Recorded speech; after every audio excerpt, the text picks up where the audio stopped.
28% украинцев готовы выйти на массовые протесты в связи с финансово-экономическим кризисом в стране.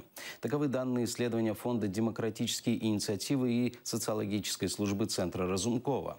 Больше всего к активным протестам настроены жители Западной Украины. 33% готовы выйти на площадь. А на Донбассе таких только 7%. Ухудшение жизни почувствовали в целом почти 2/3 украинцев, а 16% вовсе ничего не почувствовали. Массовых выступлений, по прогнозам исследователей, пока не будет. Ми не будемо свідками, як мінімум, найближче півроку значних протестів. Зараз знаходимося на тому етапі нової влади, коли нею вже не задоволені, але ще все-таки не готові там сильно протестувати. Наши корреспонденты поинтересовались мнением киевлян о вероятности участия в протестных акциях. Ви бачите, що все зростає, зарплата як була, так і залишилася.